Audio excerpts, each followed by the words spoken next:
कक्षा 6 पाठ 2 रिश्ते संख्याओं के उद्देश्य, गुणनखंड, भाज्य और अभाज्य संख्याएं और सम और विषम संख्याएं। तो सबसे पहले गुणनखंड पढ़ने के लिए अपन जानते हैं कि जिन जिन संख्याओं का किसी संख्या में भाग जाता है वह उन संख्या का गुणनखंड या फर्तक कहलाती है। जैसे 1, 2, 4 व 8 का 8 में पूरा पूरा भाग जाता है, इसलिए 8 के गुणनखंड 1, 2, 4 व 8 कहलाएंगे। इसी प्रकार 12 के गुणनखंड 1, 2, 3, 4, 6 और 12 कहलाएंगे। इसी प्रकार 18 के गुणनखंड 1, 2, 3, 6, 9 और 18 कहलाएंगे। और भाज्य और अभाज्य संख्याएं, तो इसको समझने के लिए अपने एक सारणी का बनाते हैं और सारणी में संख्याएं 1 से आगे वाली संख्याएं लिखते हैं, 8 तक लिखते हैं।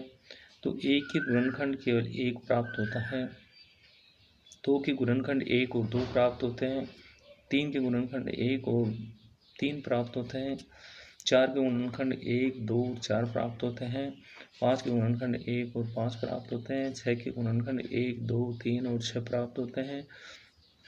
इसी प्रकार 7 के गुणनखंड 1 और 7 प्राप्त होते हैं और 8 के गुणनखंड 1, 2, 4 और 8 प्राप्त होते हैं।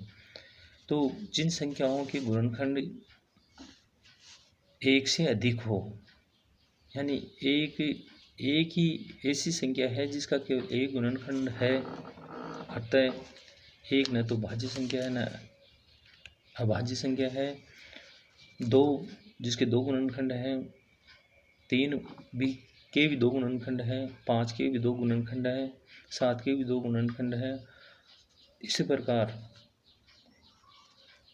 2, 3, 5, 7 आदि संख्याएं अभाज्य संख्याएं कहलाती है।